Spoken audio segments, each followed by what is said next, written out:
What takes place when one of Hollywood's most iconic tough guys steps onto the set of a daytime talk show where the hosts believe they can rattle him? The result is far from ordinary. Clint Eastwood, a man whose on-screen presence has long been defined by quiet intensity and unshakable resolve, walked into what was meant to be a standard promotional interview. Instead, it evolved into a tense and unforgettable exchange. Known for confronting villains with little more than a glare and a low, deliberate voice, Eastwood suddenly found himself facing pointed questions from Joy Behar during a live broadcast that quickly veered off course. The segment began smoothly enough. Whoopi Goldberg greeted him warmly as the audience burst into applause. Please welcome the legendary Clint Eastwood," she announced with enthusiasm. Eastwood acknowledged the crowd with a polite nod before taking his seat, his expression composed and steady. His hands rested calmly on the chair's armrests, and when he spoke, his gravelly voice carried the familiar tone that audiences have recognized for decades. Thanking the hosts for inviting him, he turned his focus to the reason he was there, his latest film project. Whoopi kept the discussion professional and relaxed, asking what inspired him to take on this particular story. Eastwood explained that the film revolved around the idea of redemption. He spoke thoughtfully about second chances and the belief that people should not always be defined by their worst mistakes. Sometimes, he suggested, society is too quick to dismiss individuals who deserve another opportunity to prove themselves.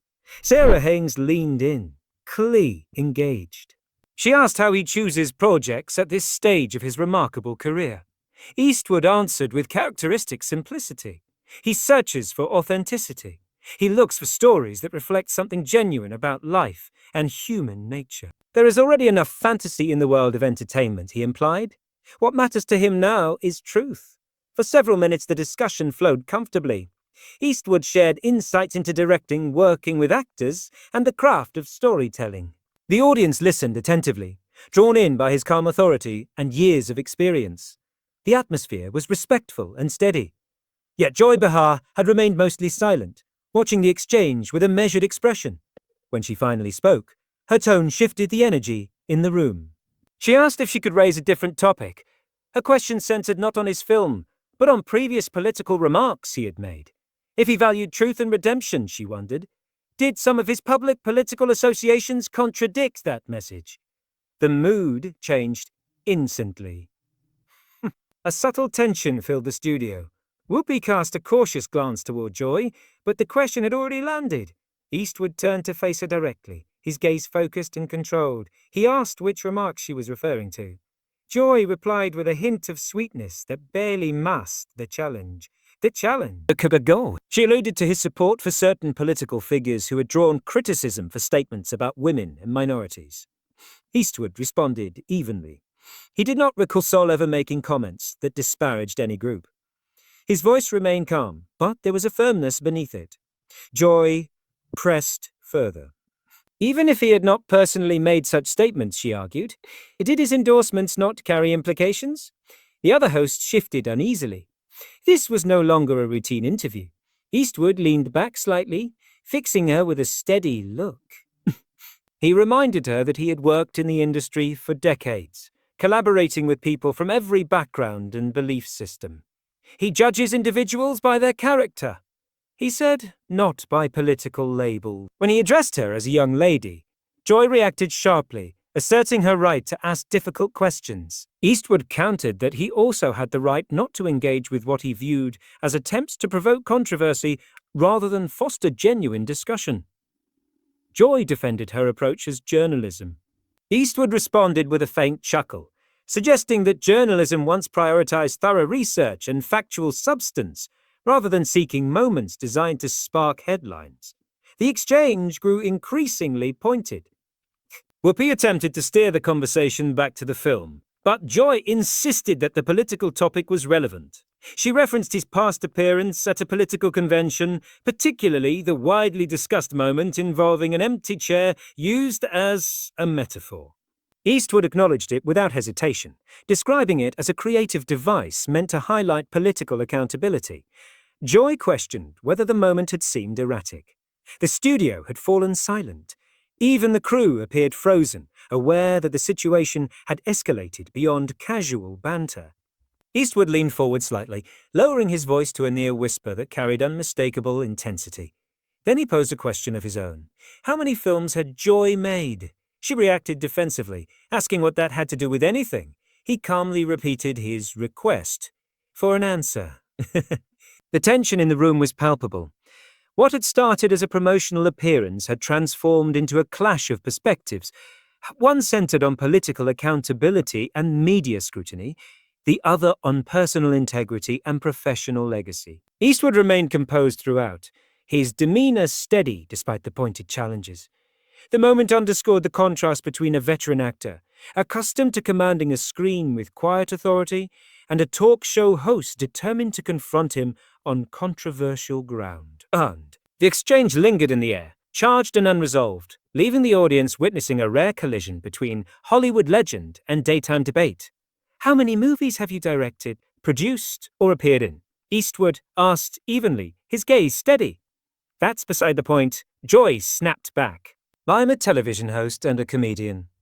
I see, he replied without raising his voice. And how many Academy Awards have you earned? Her tone sharpened as it climbed higher. Now that has nothing to do with what we're talking about. Then let me try this, he continued, his words measured but firmer now.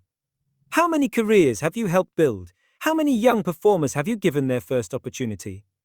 How many stories have you been part of that truly meant something to people?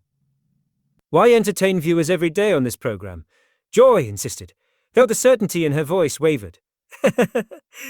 Do you? He asked quietly, not with mockery, but with a calm curiosity that seemed to unsettle her more than anger would have. Because from where I'm sitting, it appears you ambush your guests and stir up conflict for ratings. Is that what passes for entertainment now? Sensing the tension rising, Sarah Haynes quickly stepped in, attempting to soften the atmosphere. She pointed out that his films had reached audiences across the globe and asked what aspect of his long career had brought him the greatest fulfillment. Eastwood shifted slightly, but did not look away from Joy. You know what, Sarah? I'll answer that, he said. The most rewarding part has been collaborating with professionals. People who understand that respect is something you earn over time, not something you demand on cue. People who don't sit behind a panel and take cheap shots at guests who came to discuss their work. Joy's jaw dropped. The cheap shots. I'm raising legitimate questions about your political positions. No, he corrected calmly. You're trying to manufacture a viral clip for social media. There's a clear distinction between discussing someone's views and attempting to corner them. I'm not cornering anyone. She shot back. Nostok. I'm doing the job I was hired to do. Your job, he replied evenly, is to speak with guests about why they're here. I came to talk about a film I care about, a story centered on redemption and second chances. You'd rather shift the spotlight to politics and create spectacle. Whoopi tried again to guide the discussion back on course, remarking that the movie sounded compelling and asking about the protagonist. Eastwood answered, though his attention remained fixed on Joy. It's about a man who's made serious mistakes, he said, but he's working to become better.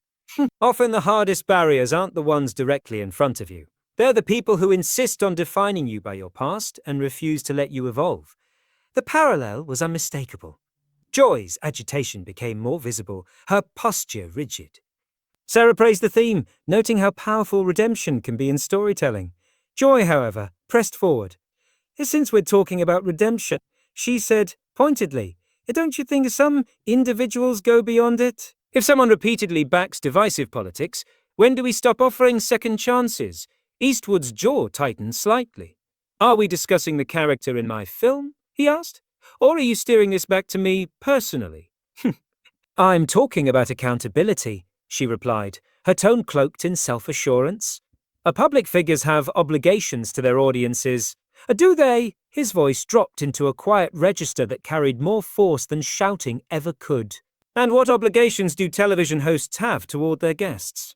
To ask difficult questions that matter, she answered without hesitation. No, he said firmly.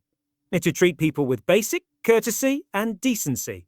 Something that appears to have slipped your mind. The other hosts exchanged uneasy glances. Whoopi gestured subtly toward the production team, hoping to de-escalate, but Joy seemed convinced she was gaining ground. Decency? Joy let out a sharp laugh. That's ironic coming from someone who built a career portraying violent characters and celebrating gun culture. A collective gasp rippled through the audience. The remark felt like a step too far, even by the show's usual standards. Eastwood leaned back, studying her carefully, as though reassessing what stood before him. "You know what your real issue is?" he said at last. Please enlighten me," she replied with heavy sarcasm. "You believe that being loud makes you correct," he said steadily. "You think confrontation equals courage, but what it actually does is make you a bully with a microphone."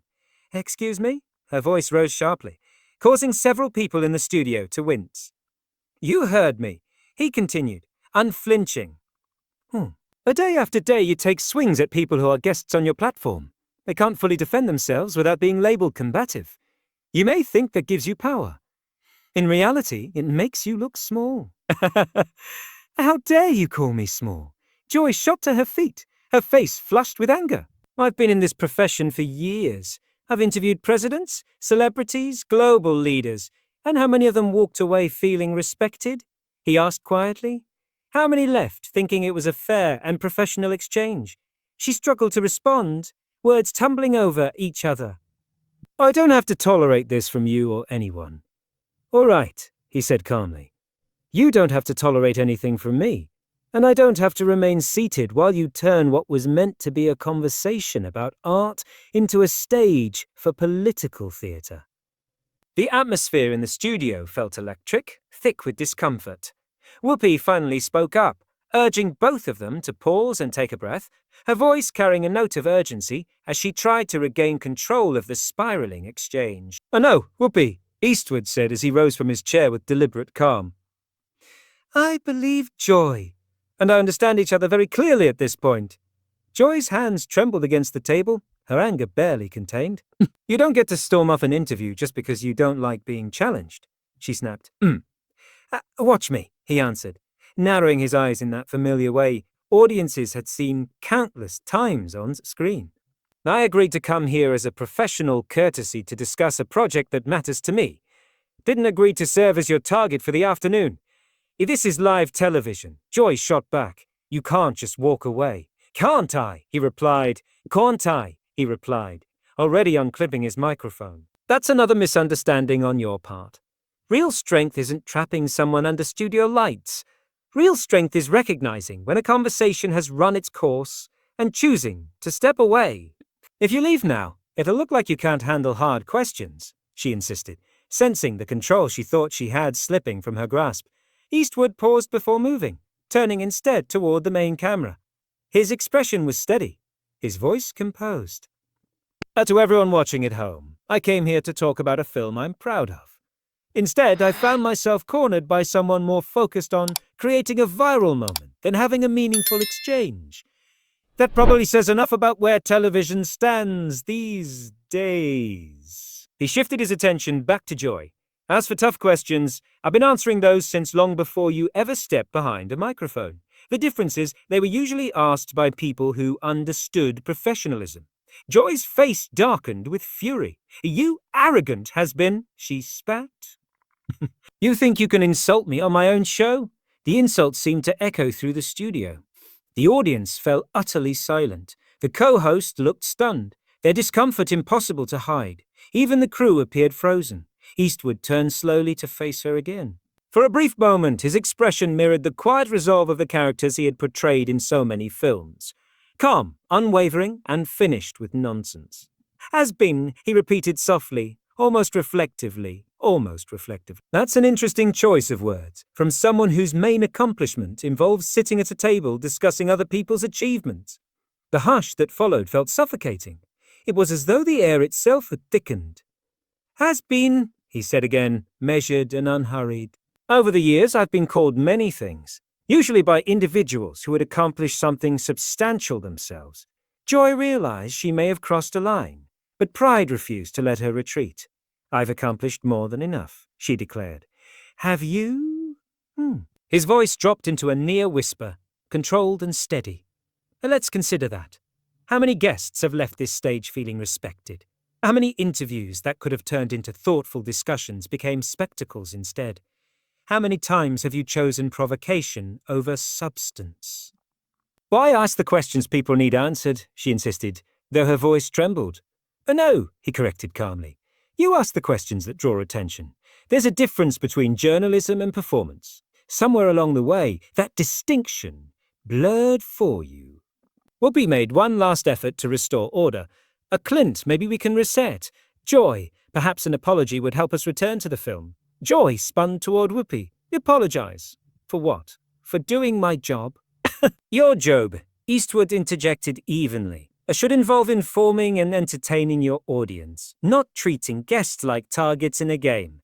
I wasn't attacking you, she replied weakly. He let out a low laugh that carried no humor. I've experienced real combat. I understand what an attack looks like. The difference is, when someone confronted me back then, they did it directly. They didn't hide behind a talk show format. The other hosts could no longer conceal their unease. Sarah looked mortified. The audience shifted in their seats, clearly uncomfortable. You think you're so formidable? Joy said, her voice cracking. And let me remind you, this is my domain. These are my rules. If you don't like them, there's the door. A faint smile crossed Eastwood's face, colder than before. Your domain, your rules. On that point, you're absolutely correct, he said. And that's precisely the issue. He straightened to his full height, standing over the seated panel without raising his voice. In your domain, guests are cornered instead of welcomed. In your domain, disagreement is twisted into disrespect. In your domain, stirring conflict takes priority over fostering understanding. So yes, you've built something here. I just question what it stands for. Joy struggled to respond, words failing to come together. The tension in the studio was almost tangible, as if everyone present recognized the magnitude of what had just unfolded. Eastwood adjusted his jacket calmly, his composure unbroken. He had not shouted. He had not lost control. Yet his words had cut deeper than any raised voice could have. The set moments earlier filled with chatter, and bright studio energy now felt stark and exposed. The cameras continued to roll, capturing every expression, every uneasy glance, every breath held too long. The confrontation had shifted from a debate about politics to something broader, a clash over respect, purpose, and the tone of public discourse. Joy remained standing, visibly shaken, while Eastwood prepared to leave on his own terms, the silence behind him far louder than any applause. If you believe you can stroll in here and start instructing me about how television works, you're mistaken, Joy snapped, her voice sharp, with indignation. I'm not instructing you about television, Eastwood answered evenly. I'm pointing out that what's happening here barely qualifies as it. It feels more like a three-ring circus, and you've appointed yourself the main attraction. An audible wave of shock rolled through the audience. Even by daytime standards, the remark was startling. How dare you, Joy cried, abandoning any attempt at composure. How dare you come onto my program and insult me like that? Or your program? Eastwood glanced down the table at the other hosts. I was under the impression this was a shared platform. Apparently, it's become the Joy Behar Spotlight Hour, featuring supporting cast. Whoopi finally stepped in with firmness. Clint, that's enough. Joy, you need to take a breath. Joy was beyond calming. Don't tell me to take a breath. He walks in here acting superior and thinks he can disrespect me in front of a national audience. And the only disrespect I've seen, Eastwood replied quietly, it came from your side of the table. From the moment I sat down, you seemed more interested in provoking a clash than having a discussion. I was fulfilling my role, Joy insisted. Though her conviction sounded thinner now, he shook his head slowly. Your role would involve asking about the work I came to discuss. My creative process, perhaps even thoughtful perspectives connected to filmmaking. Your role would be ensuring viewers walk away informed or genuinely entertained. He motioned toward the cameras surrounding them. Instead, you've devoted this entire segment to trying to corner a guest who arrived in good faith. The only person you've managed to embarrass is yourself. And this show. Good how? Joy searched the panel for reinforcement, but none came.